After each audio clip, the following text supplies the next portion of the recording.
인사드리겠습니다. 매일 하는 굿모닝 경찰아, 경찰. 네. 자, 가겠습니다. 우리는 지금 우리 경감님부터 뭐 순경까지 지금 현직도 같이 듣고 있고, 그리고 앞으로 청장님을 꿈꾸는 우리 채용 준비하시는 분들까지 함께하고 있는 아름다운 아침 굿모닝입니다. 자, 그러면 진도 나가볼게요. 자, 공공의 안녕. 자, 92번 지문입니다. 공공의 안녕 하면 딱 뭐가 생각나야 된다? 자, 여기서는 약간의 암기가 필요합니다. 공공이 안녕해야 된다. 자, 공공.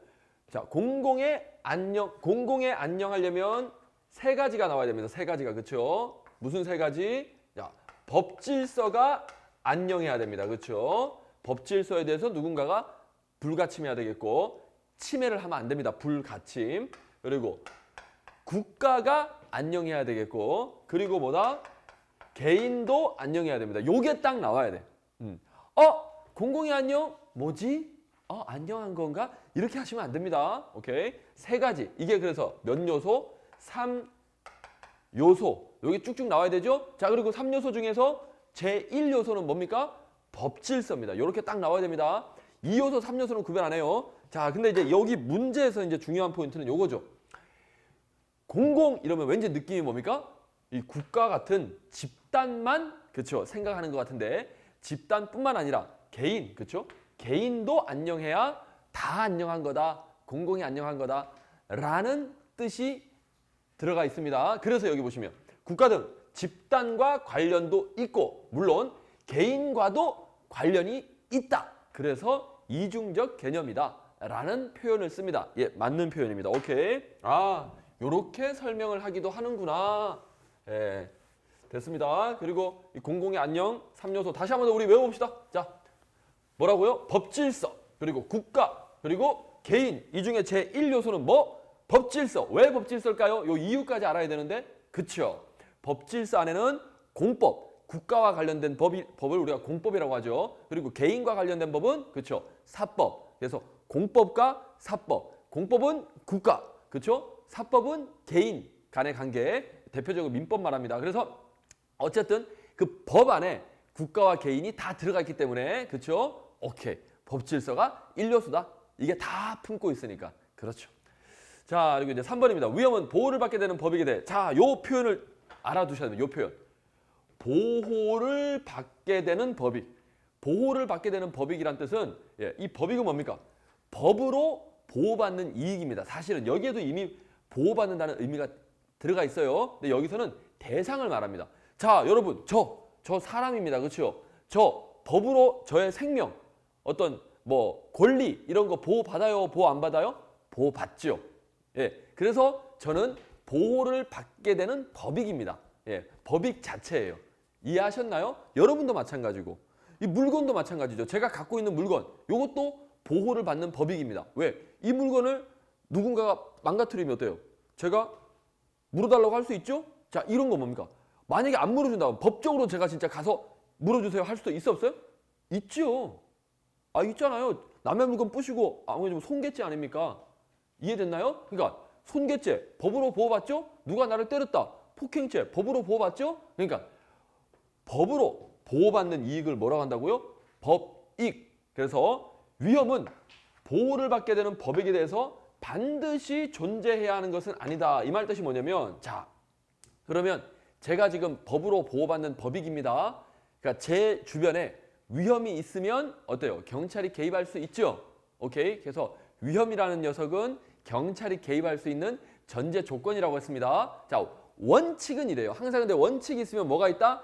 예외가 있습니다. 그래서 반드시 내 옆에 보호받게 되는 법익 옆에 위험이 꼭 있어야지만 경찰이 개입할 수 있다. 위험이 없어도 개입할 수 있다. 없어도 개입할 수 있다라는 거예요. 없어도. 오케이. 그래서 반드시 존재해야 되는 것은 아니다. 예, 맞는 말입니다. 오케이.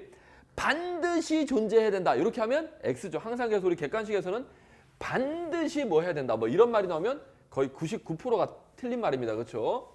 세상에 반드시라는 것은 사실은 반드시 거의 틀리게 돼 있습니다. 오케이. 이거 정말 중요한 것 같아요. 꼭 그렇다라는 없습니다. 이럴 수도 있고 저럴 수도 있고. 이해됐나요, 여러분? 자, 우리 대답 한번 해주실까요? 111 93번 지문. 그래서 위험은 보호를 받게 되는 법익, 보호를 받게 되는 법익은 사람이다. 뭐 이렇게 이제 구체적으로 상상을 하시면 돼요. 보호를 받아야 되는 그 대상 옆에 위험이 존재하면 당연히 경찰이 개입하는 건 맞는데 반드시 존재해야 되는 거 아니에요. 이럴 수 있잖아요. 선생님 그러면 위험이 없는데도 경찰이 개입할 수 있습니까? 여기서 경찰 개입은 예방 차원에서 어때요? 아직 위험이 존재하진 않지만 예방 차원에서 경찰이 어때요? 나설 수도 있잖아요. 있잖아요. 자, 그리고 94번 지문도 이것도 이제 학생들이 처음에 대하면 굉장히 어렵게 느껴지는 지문입니다. 하나씩 볼게요. 별거 아니죠, 그렇죠? 별거 아닙니다. 가벌성 범위, 가벌성 범위 내. 가벌성이 뭡니까? 가능하다. 벌을 줄 수 있다는 거. 벌을 줄 수 있는 가능성을 말합니다. 그럼 벌을 주려면 여기서 벌은 형벌을 말하는 거예요. 형벌을 주려면 뭐다? 형법을 위반해야 되겠죠. 오케이. 자, 결론. 가벌성 범위 내에 들어왔다는 말은 이 말 뜻은 다른 말로 고치면 뭘까요? 다른 말로 고치면 그렇죠. 법을 위반했다. 법을 위반했단 말은 뭐 결론은 뭐 범죄를 저질렀다. 이렇게 표현해도 됩니다. 오케이. 그러니까 범죄를 저질렀다. 법을 위반했다. 이렇게 돼야 뭐다? 가벌성 범위 내에 들어온 거죠. 그러니까 다시 한 번 더. 가벌성 범위 내에 들어왔다. 이 말 뜻은 뭐라고요? 딱 머릿속으로 바꿔서 생각해야 됩니다. 아, 법을 위반했구나. 아, 범죄를 저질렀구나. 이렇게 딱 생각하시면 돼요. 그런데 뭐라고 되어 있습니까? 범위 내에 이르지 않았더라도. 그럼 가벌성 범위 내에 이르지 않았다라는 건 범죄를 저질렀다. 범죄는 아니다? 범죄는 아니다. 법을 어겼다. 법을 어기진 않았다? 아직 어기진 않았어요. 아직 법을 어기진 않았으니까 어때요? 처벌할 수는 없겠죠. 벌을 줄 수는 없잖아요. 그런 뜻입니다. 그러면 벌을 줄 수 없는 상황, 즉 범죄를 저지르지 않은 상황이지만 그렇죠? 기본적인 경찰 활동 할 수 있다. 맞는 말이죠. 예방 차원에서. 됐나요? 그러면 아직 범죄를 저지르지 않았으니까 어떻다? 강제력을 행사할 수 있다. 아니면 임의적으로 해야 된다? 임의적으로. 그렇죠. 그래서 여기 뭐라고 되어 있습니까? 국민의 자유와 권리를 침해하지 않는 범위 내에서.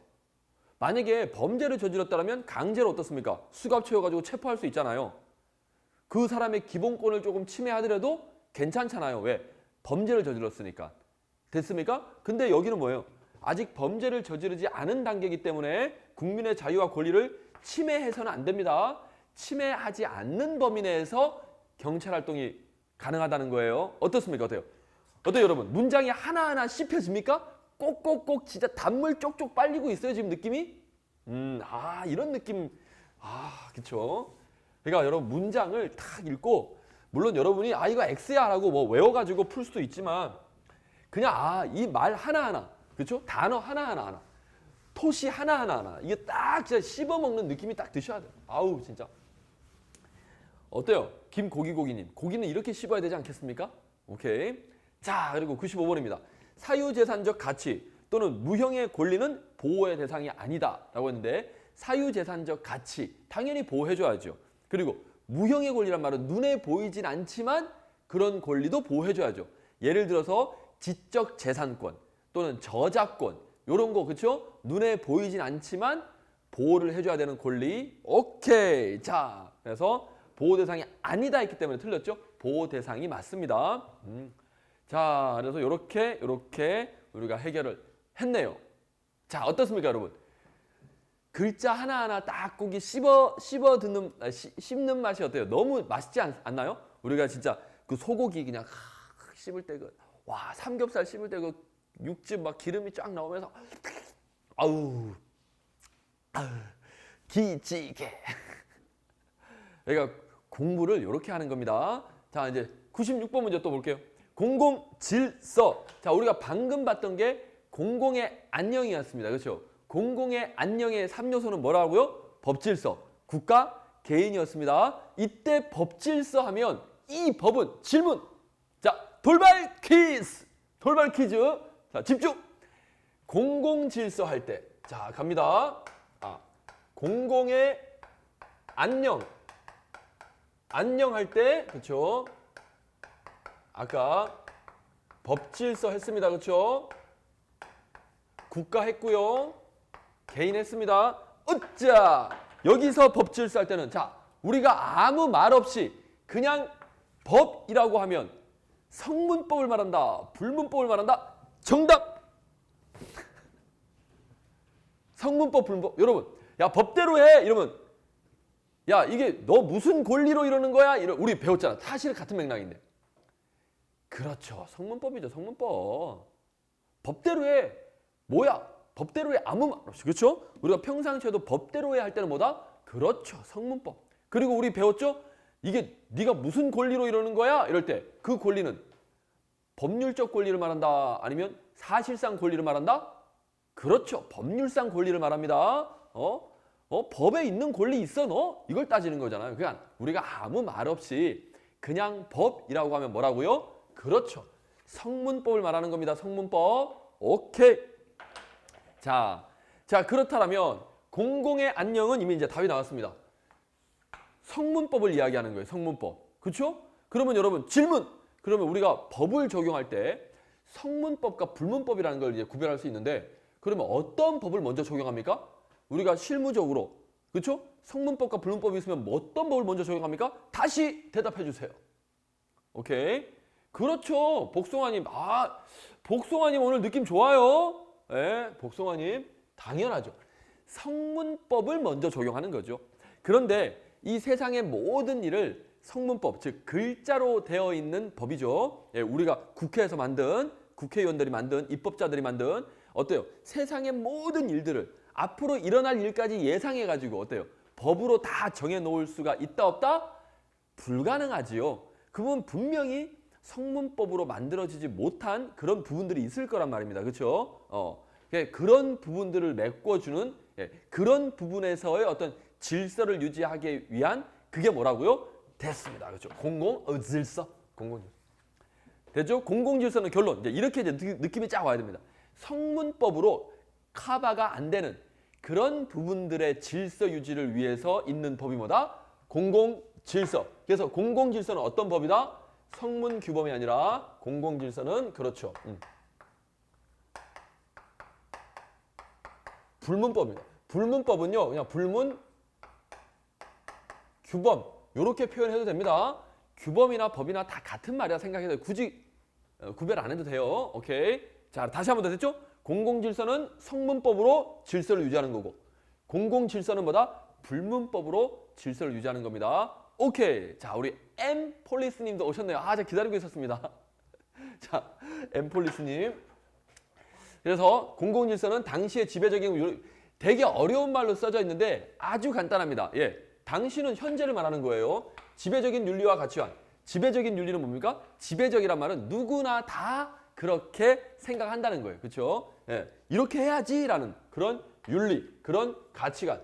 어려운 말인데 그냥 생각입니다. 예, 이렇게 해야지 하는 상식을 말하는 겁니다. 그렇죠? 그렇게 판단했을 때에 그것을 준수하는 것이 시민으로서 원만한 공동체 생활을 위해서 필요하다. 여기 불가결적 전제 조건. 더럽게 어려운 말 써놨네. 별거 아닙니다. 여러분 불가결이 뭡니까? 예, 불은 아니 불자죠. 예, 뭔가 부족하다는 거예요. 결점이 있다는 거예요. 그러니까 꼭 필요하다. 이 말 뜻은 결론은 꼭 필요한 필수적인이라고 생각하시면 됩니다. 필수적인 전제 조건이다. 뭐가? 공공질서가. 예, 공공질서는 공동체 생활을 하기 위해서 불가결. 예, 흠결이 있으면 안 돼. 흠결이 있으면 안 된단 말은 꼭 있어야 된다. 필수적인 전제 조건이다. 이런 뜻입니다. 오케이. 자, 어때요? 막 어렵게 쓰여져 있지만 아주 딱 읽어보면 그냥 간단한 겁니다. 결론. 공공질서는 그렇죠. 국가의 공동체 생활을 위해서 필수적인, 불가결적인, 없어서는 안 되는 이런 뜻입니다. 빠져서는 안 되는, 그렇죠? 꼭 필요한, 그렇죠? 행동에 대한, 그렇죠? 불문 규범이다. 이렇게 가시면 되겠습니다. 오케이. 좋습니다.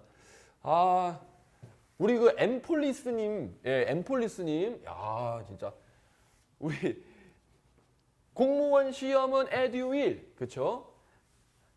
경찰 시험도 에듀윌 하는 그 우리 에듀윌의 문영미 국장님이에요. 문영미 국장님. 그 있죠? 엠폴리스. 면접은 문영미 국장님. 지금 우리 아침 굿모닝이요. 꼭 공부가 아니더라도 하여튼 특히 저를 아시는 분들이 다 와가지고 이걸로 출첵하시는 것 같아요. 예. 여기 원장님도 여기 보고 계시고요. 예, 다 보고 계십니다. 예, 여기 시험 준비하시는 뿐만 아니라 예, 다 보고 계세요. 하여튼 일일이 다 인사 못 드리지만 인사드리겠습니다. 예, 하여튼 우리 김민철을 사랑해 주시고 관심 가져주시는 분들께 예, 하트 뿅뿅뿅. 자, 그리고 또 가봅시다. 공공질서의 개념은 그래서 여러분 공공질서의 개념은 변화하고 유동적이다. 그렇죠? 예. 옛날에 조선시대 때는 이렇게 하는 게 맞아. 이렇게 하는 게 우리 공동체 생활을 위한 어떤 필수한 전제 조건이지 라고 생각했던 게 어떻습니까? 지금은 많이 달라졌죠. 오케이. 그러니까 공동체 생활을 영위하는 그 공동체는 조선시대하고 지금 현대하고 다릅니다. 그래서 공공질서라는 개념은 변화하고 유동적인 개념입니다. 절대적인 개념이 아닙니다. 오케이. 그리고 공공질서 개념의 사용 가능 분야는 점점점 축소되고 있다. 맞죠? 왜냐? 여러분, 세상이 복잡해지고 커질수록 어떻습니까? 성문법이 점점점 많아지고 있지요. 예, 성문법이. 그러니까 성문법이 많아진다는 건 불문법이 적용되는 분야가 적어지고 있다는 겁니다. 그런데 자, 칠판 보시고. 학생 중에 이런 질문하는 학생이 있어요. 예를 들어서 이게 세상이라고 합시다. 세상. 이게 세상이라고 할게요. 그냥 아주 편하게. 세상을 우리가 이제 같이 살기 위해서 법이 필요하잖아요. 법이. 그러면 이만큼 성문법이 만들어졌다고 합시다. 근데 성문법이 적용이 안 되는 그렇죠? 요런 분야도 있을 수가 있죠. 요런 분야는 우리가 어떤 법으로 규율한다고요? 그렇잖아요. 불문법. 여기가 이제 불문법이 적용되는 분야입니다. 이 불문법, 다른 말로 하면 방금 배웠던 공공질서라고 할 수 있고요. 예. 여기는 뭐다? 공공의 안녕이라고 할 수 있습니다. 됐죠? 자, 그런데 여기서 어떤 학생이 있었냐면 그러면 이 불문법 분야에서 여기는 뭐다? 불문법이니까 사람들끼리 다툼이 난단 말이에요. 이렇게 하는 게 맞지. 아니야, 이렇게 하는 게 맞지. 서로 다툼이 나요. 근데 글자로 된 법이 없으니까, 즉 성문법이 없으니까 이게 해결이 안 되는 거예요. 그러면 어떻게 한다? 그런 부분들을 다시 성문화시키는 거예요. 그러면 이거 성문법으로 만들어. 그래서 성문화시켜요. 성문화시켰다는 건 성문법이 됐다는 겁니다. 그럼 얘도 이제 성문법이 됐어. 그랬더니 이제 학생이 뭐라 그러냐면 선생님 그러면 얘는 원래는 불문법이었잖아요.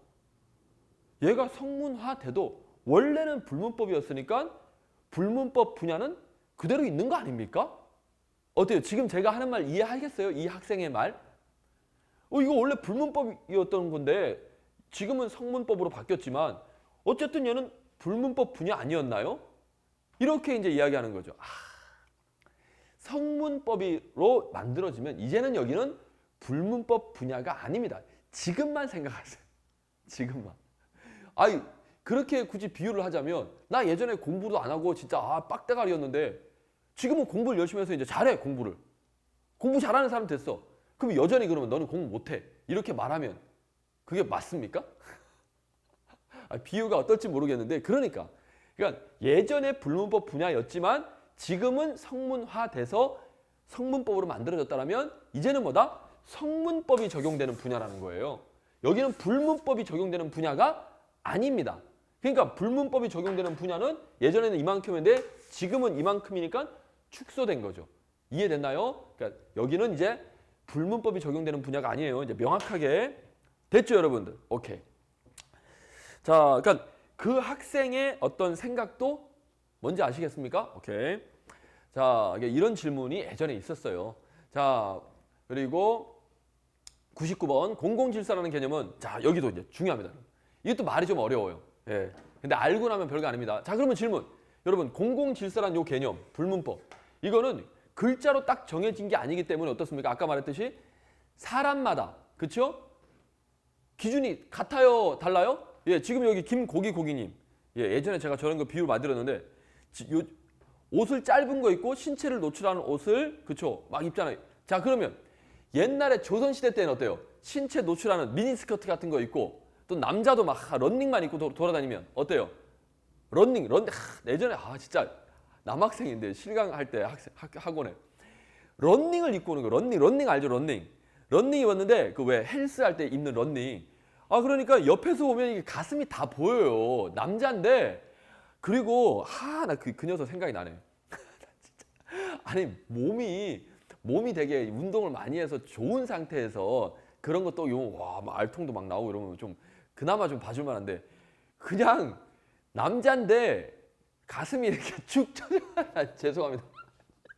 아니 이 새끼 그런 거 자꾸 그래가지고 그때 여학생이 와가지고 선생님 그거 좀 이야기 좀 해달라고. 미치겠다고.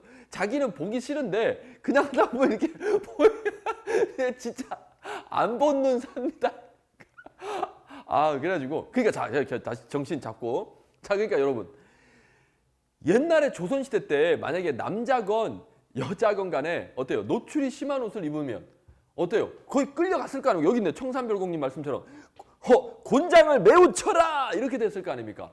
오케이? 그거는 공공질서에 안 맞다. 여기 우리 공동체 생활을 하는데 어떻다? 그거는 아니다. 됐나요? 자 그러면 그런 다툼이 생길 수 있잖아요. 다툼이. 그렇죠? 그러면 당신 공공질서를 어겼습니다. 어디 이렇게 런닝을 늘어진 걸 입고 다녀? 그러면 어때요? 여러분 체포를 한다고 합시다. 자 상상. 자 그러면 여러분 질문. 자 돌발 퀴즈. 자 지금 런닝이 늘어진 걸 입었습니다. 그래서 신고했어요. 저희 학원에요. 런닝 늘어진 거 입고 가지고 미치겠어요. 너무 과다 노출인 것 같아요. 좀 붙잡아 가주세요. 이 사람 공공질서를 어긴 것 같아요. 자 그러면 여러분 런닝이 얼마나 늘어진 거 이거 어때요? 하는 성문법이 있습니까? 그냥 상식적으로 그런 성문법은 없잖아요. 노출을 어느 정도 해야 된다라는 법이 뭐 우리 경범죄처벌법에 살짝 있긴 하지만 어때요? 명확하진 않잖아요. 그러면 이 사람을 이제 잡아갈 때 자 갑니다. 이제 공공질서라는 개념을 적용해가지고 그렇죠? 적용해가지고 왜? 성문법이 없으니까. 어떤 법에 노출을 이만큼 하면 괜찮다. 이만큼 하면 이거는 잡혀간다. 징역 1년이야. 이런 법이 없잖아요. 응?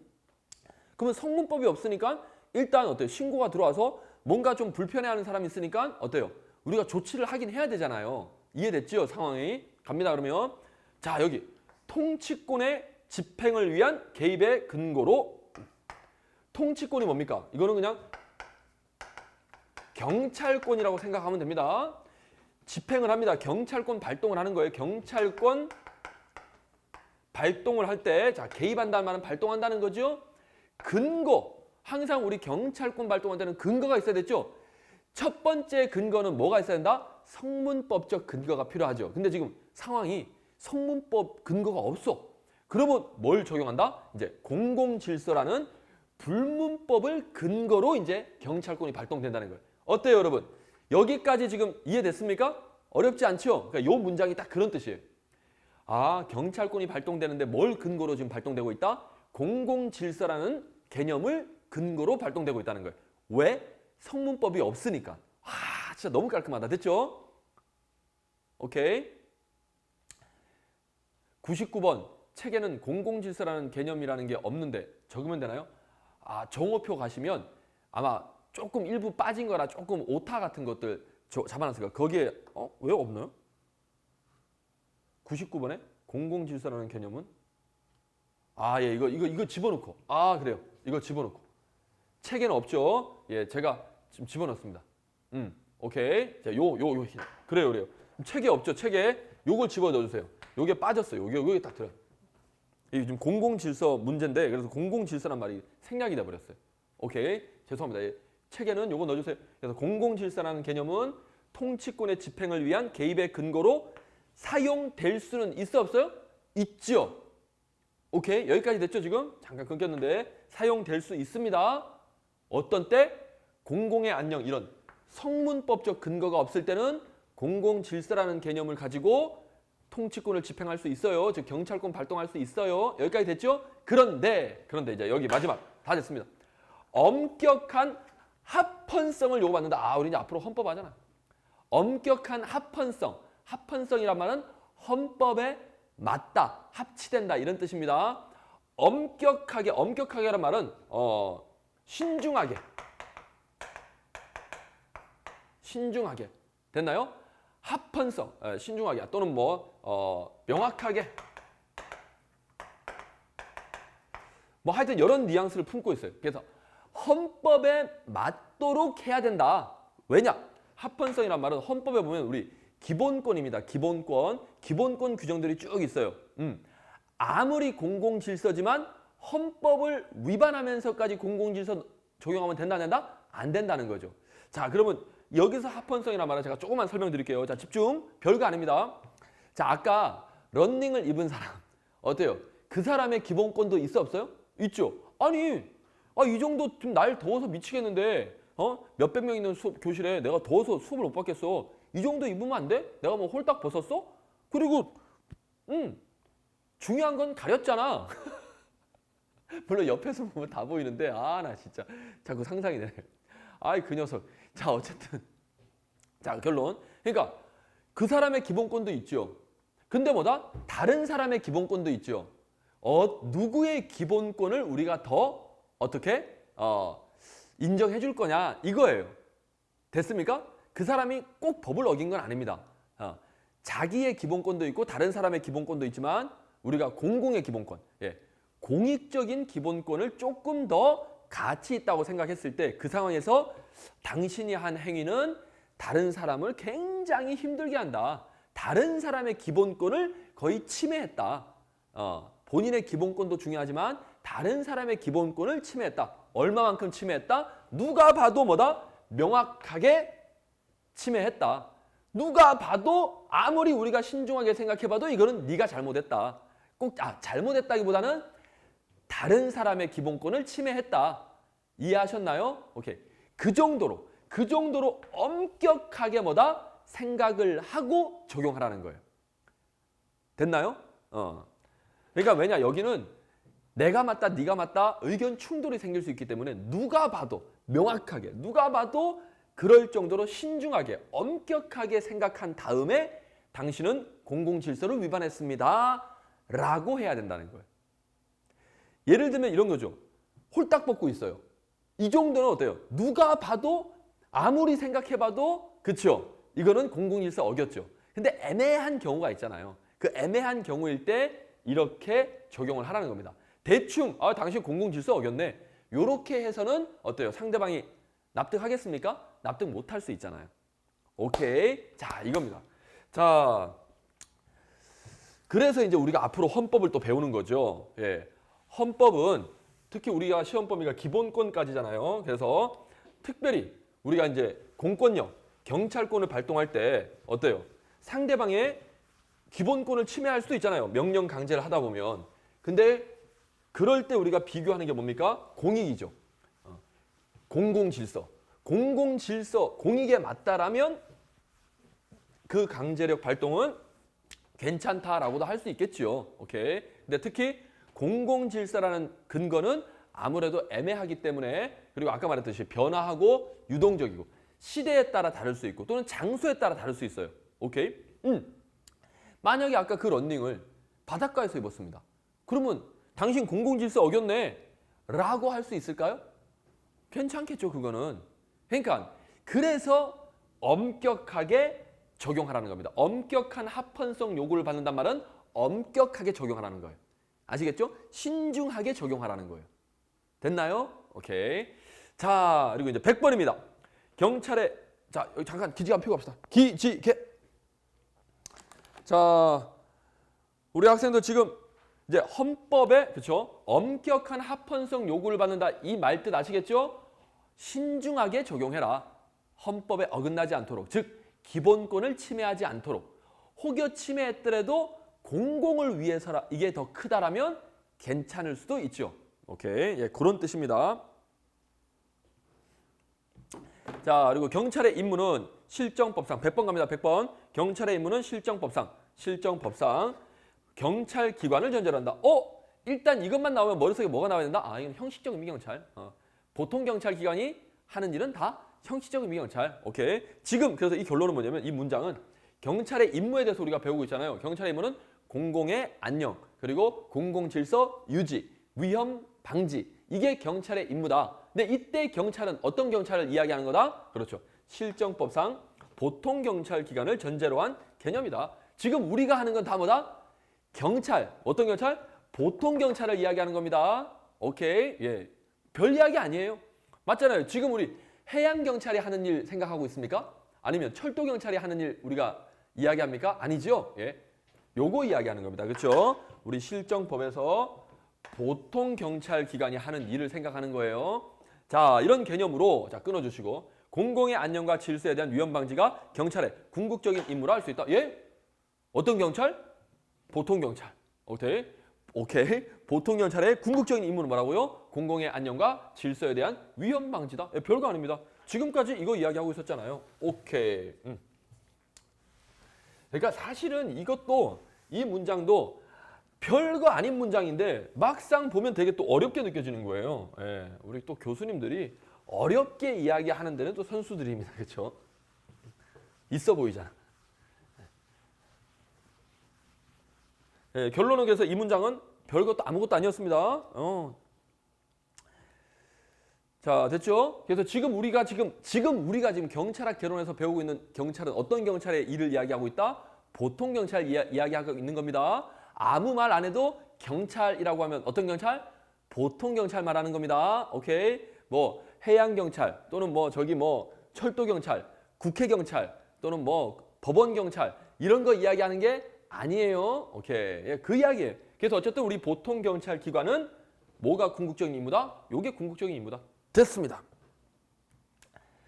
자, 33분이네요. 아, 그러면 여기까지 조금 봅시다. 빠르게. 공공의 안녕이라는 개념 이미 했죠? 법질서, 그리고 국가, 그리고 개인. 이 개인이 빠졌네. 세 가지가 다 나와야 됩니다. 3요소고요. 그중에 제1요소는 아까 뭐라 했습니까? 법질서라고 그랬죠? 법 안에는 국가와 관련된 법, 그리고 개인과 관련된 법이 다 있기 때문에 법질서를 우리가 딱 지키면 국가와 개인이 모두 다 포함된다. 그러니까 이게 1요소입니다. 틀렸죠? 자, 여기는 좀 빠르게 해볼게요. 이미 다 했으니까. 그리고 위험 방지와 관련해 위험에 대한 인식이 어제 했습니다. 그렇죠? 인식에 의해서 세 가지로 구분하면 외관적 위험, 오상 위험, 위험, 혐의가 있죠. 그렇죠? 자, 오상 위험입니다. 추정적 위험. 이 명칭 알아두시라 했습니다. 자기가 잘못 추정한 거예요. 오케이. 그래서 이런 경우를 말한다. 예, 맞습니다. 아니 저기 위험에 대한 인식 오상 위험은 경찰의 의무에 합당한 의무에 합당한 사려 깊은 판단을 했죠. 사려 깊은 판단을 했다라면 외관적 위험이라고 해야 됩니다. 그렇죠? 오상 위험은 아까 말했죠. 잘못 추정한 거니까 사려 깊지 못한 판단한 거예요. 그래서 이거는 틀린 지문. 그래서 오상 위험이 아니라 외관적 위험이라고 해야 되겠네. 그렇죠? 자, 그리고 이제 손해의 가능성은 우리가 위험이라고 하지요. 오케이. 손해의 가능성은 다시 말하면 뭐다? 정상적 상태의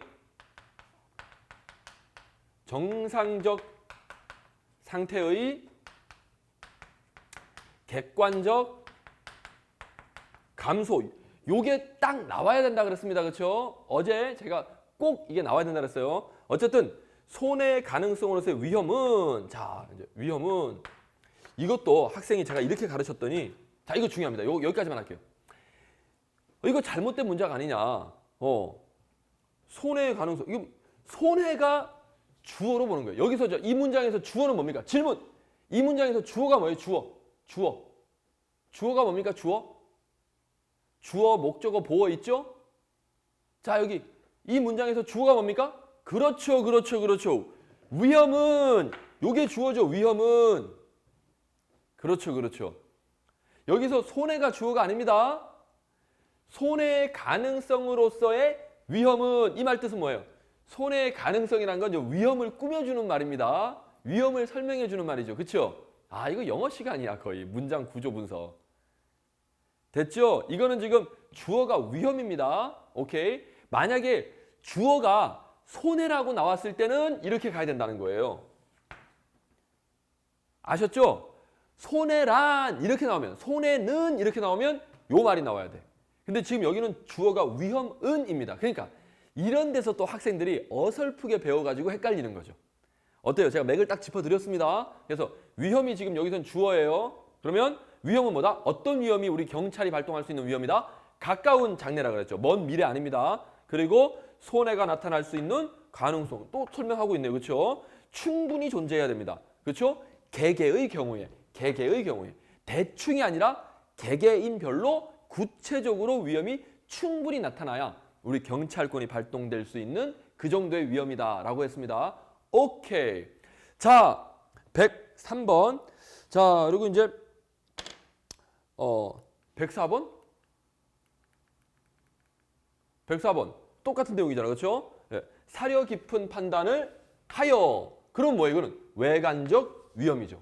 오케이. 그리고 인식에 따라 외관적 위험, 위험이 오상 위험. 여기까지 맞는데 추상적 위험은 아니죠? 추상적 위험은 인식에 따라 구별한 게 아니라 현실성에 따라 구별했다 그랬습니다. 어제 현실성에 따라 우리 구별하면 구체적 위험, 추상적 위험 요렇게 할 수 있다 그랬죠? 오케이.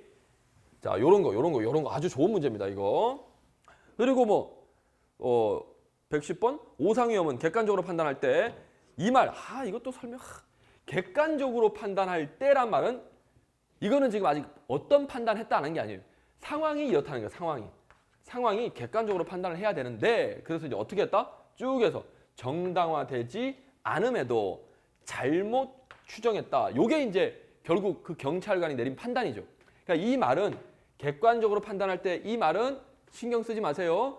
그럴 때에 경찰이 어떻게 했냐를 보셔야 됩니다. 요럴 때인데 경찰이 어떻게 했다? 잘못 추정했다. 이게 뭐예요? 오상 위험입니다. 그렇죠? 추정적 위험이에요. 그럼 뭐다? 그렇죠? 위법한 경찰 개입으로 민형사상 책임, 국가에게는 손해배상 책임이 발생할 수 있다. 맞습니다. 오케이. 예, 오추. 예, 오추라고 또 외우셨네.